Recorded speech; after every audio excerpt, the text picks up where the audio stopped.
ये test series में है क्या, कि हमें ऑप्ट करना चाहिए कि नहीं करना चाहिए। एकदम लाइन से लाइन 2 to 5 वाली टाइमिंग हर रोज ऑलमोस्ट। इस सीरीज में से ऑफन काफी ज्यादा क्वेश्चंस पूछे जाते हैं। So a lot of you might be having a doubt in this series. मेरे को उस ओवर कॉन्फिडेंस से अंडर कॉन्फिडेंस भी नहीं, एक परफेक्ट लाइन ऑफ कॉन्फिडेंस में लाई थी। Hello everyone, I am Palansha Agrawal. I am first year MBBS student at AIIMS New Delhi. So I'm here to talk about my last few months of preparation during NEET 2024. The most important leg of that was the AIIMS 720 test series. So a lot of you might be having a doubt कि ये test series में है क्या, कि हमें opt करना चाहिए कि नहीं करना चाहिए, even parents. So I'll try to clear out some of your doubts and also share my experiences. तो ये सीरीज़ में इनिशियली PSTs होते हैं, पार्शियल टेस्ट सीरीज़, और फिर बाद में बहुत सारे CST होते हैं।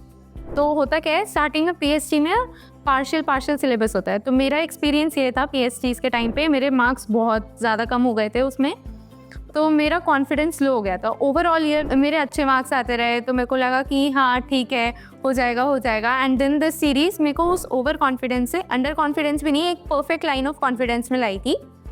बिकॉज जो कई बार होता है कि हमारे करेक्ट हो रहे हैं और हमें लगता है बाय द एंड कि हाँ अब तो NBTS भी हो गया, सारे NCERT बूस्टर हो गई और सब हो गया है, तो अब तो हो ही जाएगा। बट वो ओवर कॉन्फिडेंस लाइन में कब चले जाते हैं वो पता नहीं चलता। तो ये सीरीज़ ना उसको अंडर कंट्रोल लाने की कोशिश करती है। तो फर्स्ट इनिशियली PSTs होते हैं, देन CSTs होते हैं, और एकदम लाइन से लाइन 2 to 5 वाली टाइमिंग हर रोज़ ऑलमोस्ट। तो वो एकदम लाइक स्प्रिंट हो जाता है कि देना ही देना है कंटिन्यूस। वो इतना मस्त मोमेंटम क्रिएट करता है इन the and.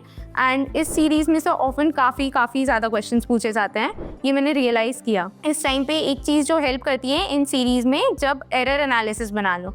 Error analysis, suppose कोई क्वेश्चन गलत हो गया, वो क्वेश्चन को जाके देखा, उसी से रिलेटेड क्वेश्चंस और सॉल्व किए, और सपोज अगर जो क्वेश्चन अनअटेम्प्टेड रह गए उसको भी सॉल्व कर लिया, उसको भी लिख लिया एरर एनालिसिस में। लास्ट में बाय द टाइम जो नीट डे है उससे एक दिन पहले वो अच्छी खासी बुक बन जाती है of the errors you made. तो उसको रिवाइज करने के थ्रू, इस टेस्ट सीरीज के थ्रू बहुत हेल्प होती है। एक तो अपनी साइड से एरर एनालिसिस होता है, एक आकाश प्रोवाइड करता है हर 2 मॉक टेस्ट के बाद CSS।